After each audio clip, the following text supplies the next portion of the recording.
Hello students, इस lecture में हम classification of continuous time signal पर डिस्कस करेंगे। इस सिग्नल को हमने इस क्लासिफिकेशन को 5 कैटेगरी में लिखा हुआ है। First one is deterministic and non deterministic signal, second one is periodic and non periodic, third symmetric and anti symmetric. यहाँ पर मैं बता दूं कि ये जो सिमेट्रिक सिग्नल है इसको हम इवन सिग्नल भी कहते हैं, और जो हमारा एंटी सिमेट्रिक सिग्नल है इसे हम ऑड सिग्नल भी कहते हैं। ठीक है, इसके बाद energy signal and power signal, then causal and non causal signal. ठीक है, तो एक एक करके देखते हैं इसको स्टेप बाय स्टेप। तो सबसे पहला जो हमारा deterministic and non deterministic signal है, इसका मतलब ये हुआ कि भाई ऐसे सिग्नल जिनको हम रिप्रेजेंट कर सकते हैं मैथमेटिकल फॉर्म में, और ये कह सकते हैं कि हम किसी टाइम पर अगर उस सिग्नल की वैल्यू को अगर हम डिटरमाइन कर पा रहे हैं, फाइंड कर पा रहे हैं, तो उसको बोलेंगे डिटर्मिनिस्टिक सिग्नल। एग्जाम्पल के लिए हम कह देते हैं कि x t equal to a sine omega t, तो ये कैसा है, डिटर्मिनिस्टिक सिग्नल है। दूसरा, हम इसको मैथमेटिकल फॉर्म में भी रिप्रेजेंट कर पा रहे हैं। ठीक है, इसके अपोजिट नॉन डिटर्मिनिस्टिक सिग्नल ऐसे सिग्नल होते हैं जिनको हम मैथमेटिकल फॉर्म में रिप्रेजेंट नहीं कर सकते, मींस ये रैंडम बिहेवियर को शो करते हैं। ठीक है, अपने रैंडम नेचर को शो करते हैं। तो ऐसे सिग्नल क्या हो सकते हैं, noise signal is one of the non deterministic signal.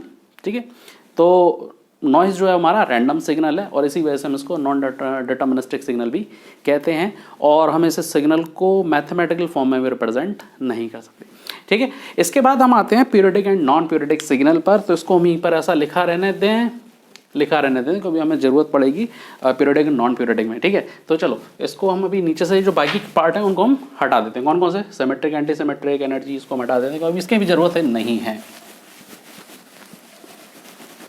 इसको हमने क्या करा, हटा दिया यहाँ से। ठीक है, चलो पीरियोडिक एंड नॉन पीरियोडिक पर आते हैं। तो इसको समझने के लिए हम क्या करें कि हम कुछ इस तरह से एक एक्सिस ले लेते हैं,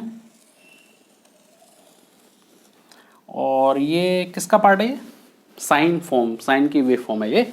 ठीक है, इस पॉइंट पर 0 है, और यहाँ से यहाँ तक हम क्या मान लें, कैपिटल टी मान लेते हैं। अब जरा ये बताओ कि अगर इस पॉइंट पर अगर मैं वापस से इतना ही टाइम अगर ऐड करूं, तो वापस से सिग्नल क्या कर रहा है, अपनी वैल्यूज को रिपीट करना स्टार्ट कर रहा है। बिल्कुल ठीक, ऐसे सिग्नल जो एक पर्टिकुलर टाइम, एक डिफाइंड टाइम के बाद अपनी वैल्यू को रिपीट करना स्टार्ट कर देते हैं, उनको हम कहते हैं पीरियोडिक सिग्नल। और जो सिग्नल ऐसा नहीं करते उन्हें हम कहते हैं नॉन पीरियोडिक सिग्नल। तो मैथमेटिकल फॉर्म इसको कैसे प्रेजेंट करेंगे,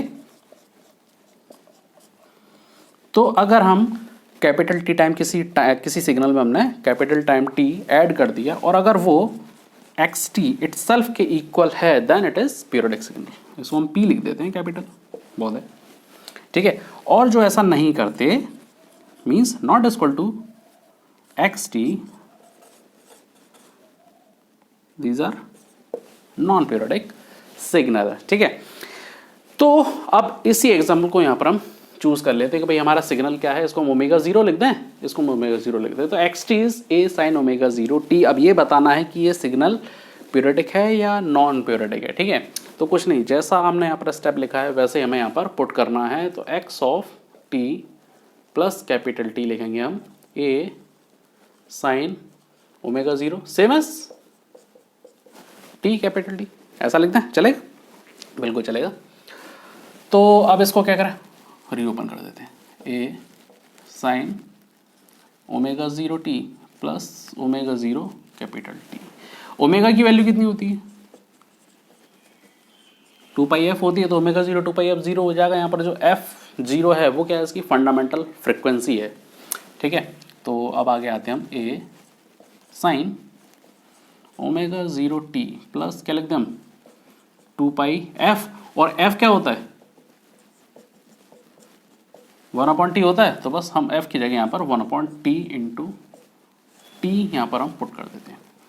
तो अब यहाँ से हमें जो वैल्यू मिल रही है वो क्या मिल रही है, ये t से t कैंसिल प्लस 2 पाई, ये मिलेगा।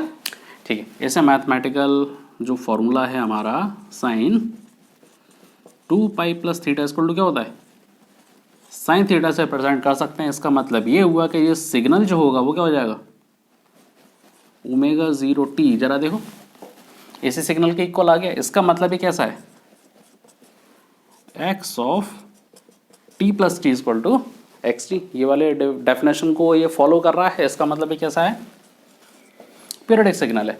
और जो सिग्नल उस पर जो हमने फंडामेंटल टाइम दिया है, जो हमने टाइम बोला है ना, ये कैपिटल डी पर्टिकुलर जो स्पेसिफिक टाइम है, अगर इस टाइम के बाद अपनी वैल्यू को रिपीट करना स्टार्ट कर रहा है, तो यहाँ पर जो टी होता है कैपिटल टी, इसे हम बोलते हैं हम इसका फंडामेंटल टाइम पीरियड।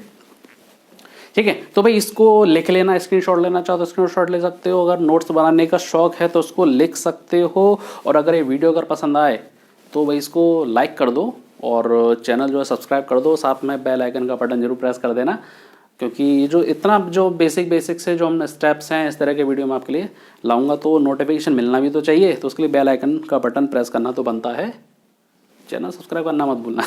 ठीक है, चलो तो अब नेक्स्ट आते हैं हम, ये तो कैटेगरी हमारी होगी, अब आते हैं हम किस पर, सिमेट्रिक और एंटी सिमेट्रिक पर।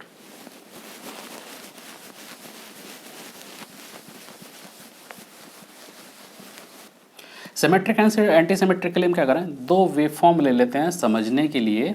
ठीक है, फर्स्ट वेव फॉर्म अपन कुछ ऐसा बना लेते हैं, और दूसरा जो वेव फॉर्म है उसको हम कुछ इस तरह से बना लेते हैं। ठीक है, थोड़ा सा मैग्नीट्यूड जो है इसका चेंज कर लेते हैं। ठीक है, ऐसा कर मान लेते हैं कि इसके पास है,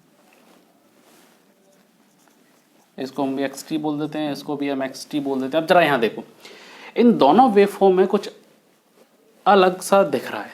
क्या दिख रहा है इसमें अलग सा, कि अगर हम इसके पॉजिटिव टी साइड की बात करें कि इसकी सारी जो वैल्यूज है वो माइनस टी साइड के इक्वल है। ठीक है, इसको अपन थोड़ा सा और कर दें, इसको एक साइन और दे देते हैं, एक वेवफॉर्म और हम ड्रॉ कर देते हैं। जरा देखो, प्लस टी और माइनस टी का जो सेक्शन है वो कैसा है, एक जैसा है लगभग, यानी कि हम कह सकते हैं क्या है, मिरर इमेज है। अगर मैं इसको फोल्ड करूं, इस सिग्नल को इस एक्सिस पर मैं क्या करूं, फोल्ड करूं, तो फोल्ड करने से होगा क्या, इसकी सारी वैल्यू एक दूसरे को क्या करेंगी, ओवरलैप कर लेंगी, या दूसरे शब्द में कह सकते हैं कि भाई ये वाला जो पार्ट है वो इस पार्ट का जस्ट मिरर इमेज है। करेक्ट, तो इसको हम बोलेंगे सिमेट्रिक, क्योंकि भाई वो इस एक्सिस के रेस्पेक्ट में कैसा है, सिमेट्रिक सिग्नल है, और इस तरह की वेवफॉर्म को हम बोलते हैं इवन सिग्नल। ठीक है, बट यहाँ पर इसका अपोजिट कैसा है, ये सिमेट्रिक नहीं है। अगर मैं इसको फोल्ड करूं तो वैल्यूज के ओवरलैप नहीं कर पाएगा, उल्टा क्या होगा, पॉजिटिव पे जो एम्पलीट्यूड है वो कैसा है इसका, जस्ट नेगेटिव है। ठीक है, यानी कि क्या है, माइनस ऑफ एक्स टी है एम्पलीट्यूड इसका। तो अब यहाँ से कंक्लूजन निकलता है, यानी कि हम इसको क्या लिखें, ये कैसा होगा, एंटी सिमेट्रिक होगा। ठीक है, तो यहाँ से मैथमेटिकल फॉर्म में हम कह सकते हैं if x of minus t is equal to x t, तो ये कैसा होगा, सिमेट्रिक, यानी कि हम इसको बोलेंगे इवन सिग्नल। ठीक, और अगर ऐसा नहीं है, अगर ये माइनस ऑफ एक्स टी है, तो ये होगा एंटी सिमेट्रिक, यानी कि इसको हम बोलेंगे ऑड सिग्नल। ठीक है, अब यहाँ पर एक बात आती है, क्वेश्चन आता है कि अगर सिग्नल दोनों ही कंडीशन को फॉलो ना करे, देन अगर वो ऐसा ना हो तो क्या होगा, तो भाई ऐसे सिग्नल को हम कहते हैं ना तो वो इवन सिग्नल है और ना ही वो कैसा है, ऑड सिग्नल है। तो अब क्या किया जाए उसके लिए, अब हम ये कर सकते हैं कि हम ऐसे जो सिग्नल होते हैं बेसिकली हम कहते हैं कि वो सिग्नल इवन और ऑड पार्ट के क्या कॉम्बिनेशन है। ठीक है, तो उसको हम रिप्रेजेंट करते हैं एक्स ऑफ टी। किसके लिए कर रहे हैं, ये कर रहे हैं हम कि जो सिग्नल ना तो इवन है और ना ही ऑड है, वो बेसिकली इवन सिग्नल को हम बोल देते हैं x E T, plus odd signal को हम बोल देते हैं x o T.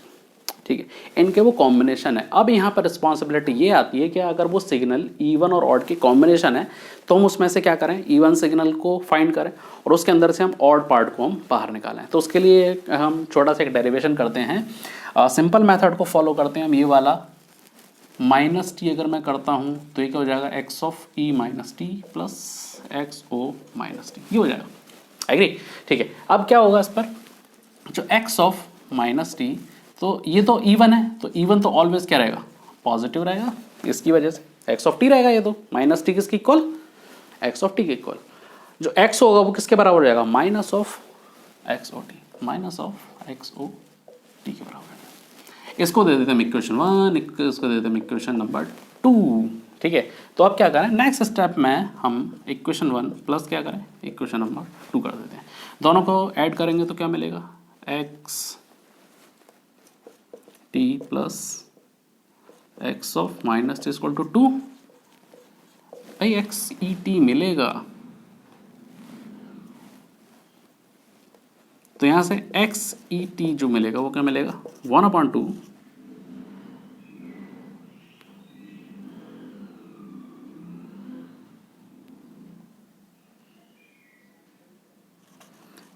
X of T plus x of minus t. Agree? चलो नेक्स्ट में क्या करें हम, 1 में से जो सेकंड इक्वेशन है उसे हम सब्ट्रैक्ट कर देते हैं, तो क्या मिलेगा वहां से मुझे, वहां से मिलेगा x o t minus x of minus t मिलेगा। कहीं भी करके देख लो, देखो जरा यहाँ पर हम छोटा सा ऑपरेशन कर देंगे, 1 माइनस यानी कि जो ये प्लस का है ये हमने इसको माइनस किया, तो माइनस से माइनस से कैंसिल हो जाएगा ये वाला, और ये प्लस हो जाएगा, तो क्या मिलेगा मुझे 2xo_t। तो ये ऑपरेशन हम यहाँ पे परफॉर्म कर सकते हैं। ठीक है, तो हमने यहाँ पर डायरेक्ट इसका आंसर लिख लिया। तो अब इसके लिए एक एग्जाम्पल ले लें। ठीक है, चलो एग्जाम्पल लेते हैं इसके।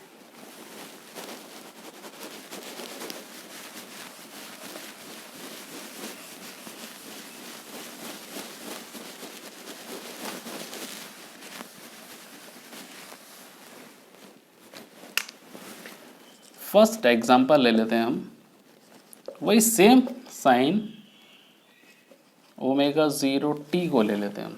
ठीक है, अभी बेसिक हम एग्जांपल ले रहे हैं, इसके बाद में जब ये पूरा क्लासिफिकेशन हमारा कंप्लीट हो जाएगा, यानी कि हमारा जो थ्योरेटिकल जो पार्ट है वो जब कंप्लीट हो जाएगा, तब उसके थोड़े से न्यूमेरिकल प्रैक्टिस हम लेंगे, जिसमें हमें ये कॉन्सेप्ट और अच्छे से समझने को मिलेगा। इससे पहले आपको ये जो चैनल है वो सब्सक्राइब करना पड़ेगा और बेल आइकन का बटन प्रेस करना पड़ेगा, ताकि ये जब वो वीडियो आए तो आपको नोटिफिकेशन मिल जाए। पता भी तो होना ज़रूरी है कि सब उस तरह का वीडियो आ चुका है, तो चैनल को सब्सक्राइब करना मत भूलना। इसी के साथ हम आगे बढ़ते हैं। भाई हम क्या करें, -t कर दें, तो क्या मिलेगा a sign minus omega 0t। ठीक है, by the formula sine of minus theta क्या होता है, माइनस का साइन थीटा होता है, तो बस हमारा काम हो गया।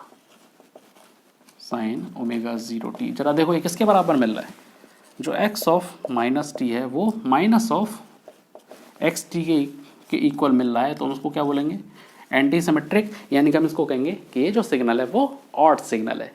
ठीक है, अब एक एग्जांपल लेते हैं कि कोई सिग्नल अगर ना तो इवन एंड ऑड है, देन क्या होगा, चलो ले लेते हैं।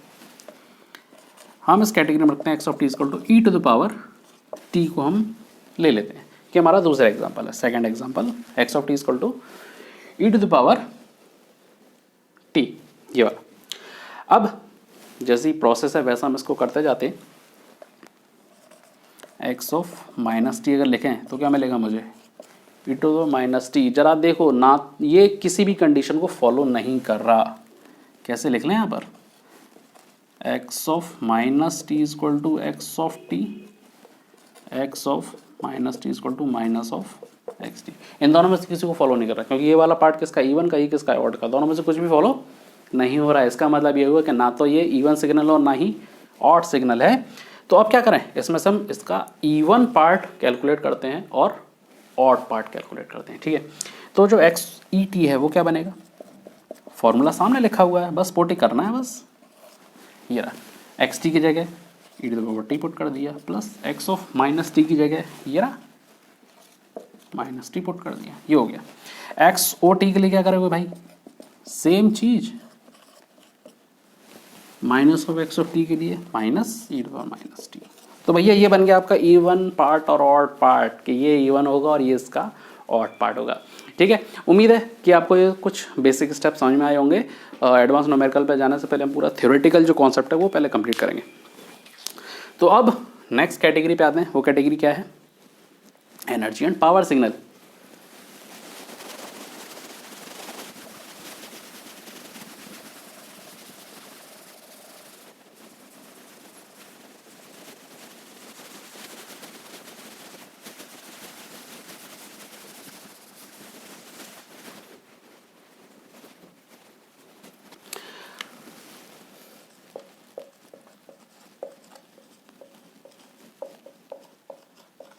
Energy and power signal. अब एनर्जी सिग्नल जो है, कोई भी अगर आपका सिग्नल है एक्स टी है, तो उसको हम मैथमेटिकल फार्मूला ई से रिप्रेजेंट कर सकते हैं, L t t tends to infinite minus t to t mod of x t का स्क्वायर डी टी। तो ये किसी भी सिग्नल की एनर्जी, ठीक है।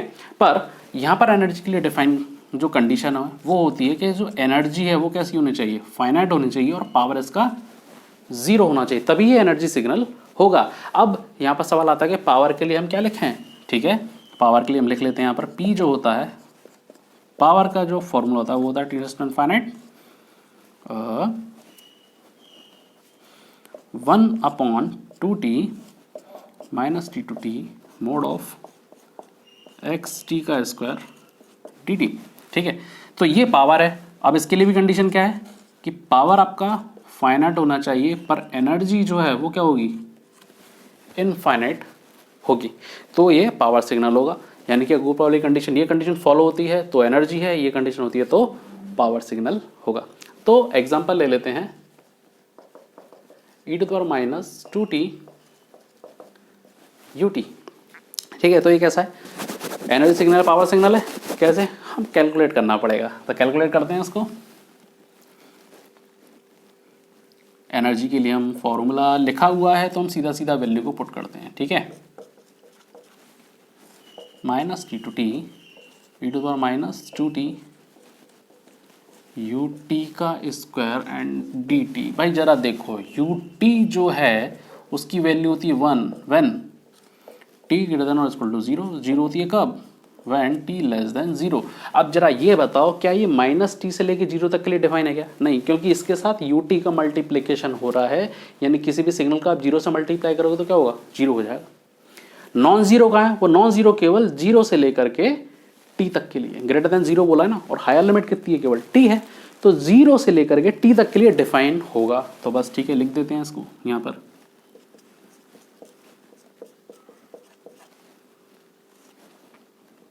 जीरो से लेकर t तक के लिए डिफाइन होगा e⁻⁻2t स्क्वायर dt, क्योंकि ut की वैल्यू कितनी है, 1 है 0 से लेकर t तक के लिए, 0 से लेके t तक के लिए ut कितना है, 1 है, तो 1 का multiply is equal to e⁻⁻ut। तो उसको हम अब आगे रिजॉल्व करते हैं।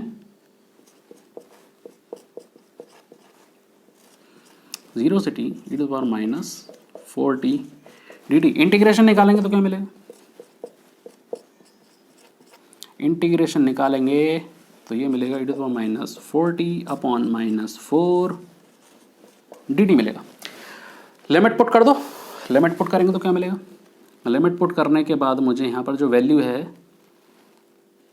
अच्छा सॉरी, ये हो जाएगा 0 to t। अभी लिमिट पुट नहीं करना है, अभी हमें ये वाली पुट करना है, upper limit minus lower limit. तो अगर मैं अपर लिमिट करूँगा तो ये माइनस का है, तो माइनस का बाद में कर दो, और अगर मैं 0 पुट करूँ तो वैल्यू कितना है, इसकी पावर 1, ये माइनस का 4, और minus minus plus, upper limit minus lower limit. तो पॉजिटिव वैल्यू को हम पहले लिख देंगे और नेगेटिव वैल्यू को हम बाद में लिख देते हैं,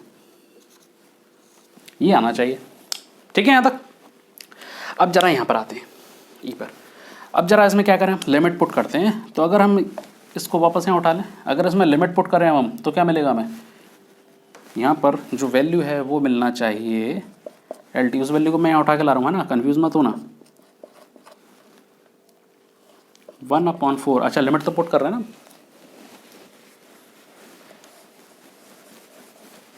(1/4 माइनस e⁻⁻∞/4। क्या करें इसका, क्या है ये वैल्यू, कुछ नहीं करना, उस कन्फ्यूजन को और हम थोड़ा सा इजी कर देते हैं, .4।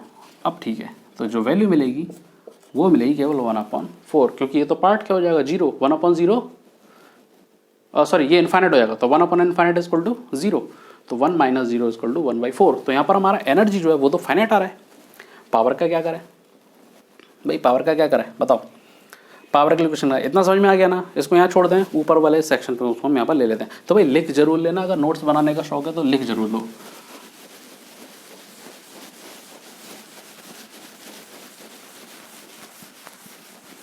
हम इसको इतना छोड़ देते हैं क्योंकि हमारा इंटीग्रेशन तो यही आ रहा था, करेक्ट, पूरा इंटीग्रेशन हमारा यही था, इसको मैं इतना छोड़ देते हैं। तो पावर जो है वो बेसिकली क्या बोल रहा है, L t t tends to infinite 1/2t, integration क्या है, इंटीग्रेशन आया है 1/4 माइनस e⁻⁴t/4, ठीक।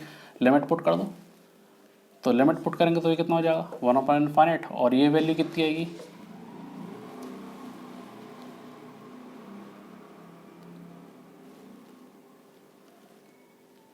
ये वैल्यू आएगी 1/4। देखो जरा वैल्यू कितनी आई 0। तो ये जो डेफिनेशन है वो क्या कह रहा है कि आपका एनर्जी तो फाइनाइट है बट पावर क्या है 0 है। तो ये कैसा हुआ हमारा एनर्जी सिग्नल ये होगा, ठीक है।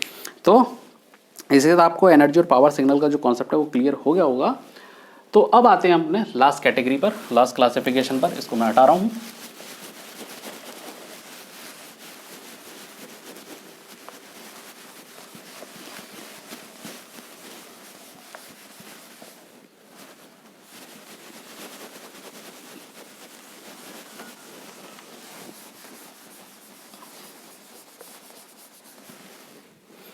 Causal and non causal.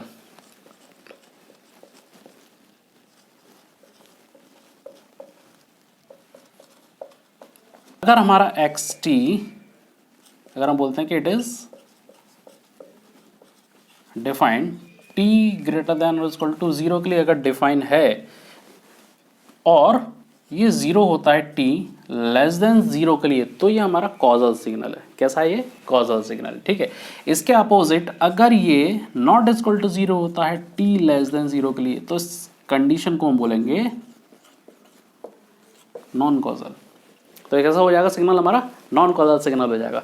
इसके अपोजिट जस्ट अगर xt हमारा डिफाइंड है t less than equal to 0 के लिए और 0 है t ग्रेटर देन 0 के लिए, तो उसको बोलते हैं एंटी कॉजल।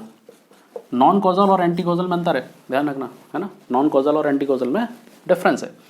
दोबारा इसको मैं एक्सप्लेन कर देते हैं। अगर xt हमारा डिफाइंड है t ग्रेटर देन 0 के लिए और 0 होता है t लेस देन 0 के लिए, तो ये होगा हमारा कॉजल सिग्नल। इसको बोलेंगे सी, कॉजल से बोलते हैं इसको कॉजल सिग्नल। पर अगर उसी के साथ अगर ये t लेस देन वाली 0 की लिमिट के लिए अगर वो नॉट इक्वल टू 0 होता है, तो ये हमारा होगा नॉन कॉजल सिग्नल, ठीक। पर अगर ये रिवर्स हो जाए, रिवर्स मतलब डिफाइन है t less than equal to 0 के लिए और 0 हो जाता है t ग्रेटर देन 0 के लिए, तो उसको बोलेंगे हम एंटी कॉजल सिग्नल, ठीक है। एग्जाम्पल के लिए अगर हम सिग्नल को कुछ ऐसा ले लें, जरा देखो, ये t greater than equal to 0 के लिए भी डिफाइन है और ये 0 के लिए भी डिफाइन है, तो ये कैसा है नॉन कॉजल सिग्नल है। अब समझ में आ गया होगा इससे, इस वेव फॉर्म से। अगर वो दोनों के लिए डिफाइन होता है, पॉजिटिव t साइड के लिए डिफाइन है, नेगेटिव t साइड के लिए डिफाइन है, तो ये कैसा होगा नॉन कॉजल सिग्नल होगा, ठीक है। पर उसी के साथ अगर ये सिग्नल केवल और केवल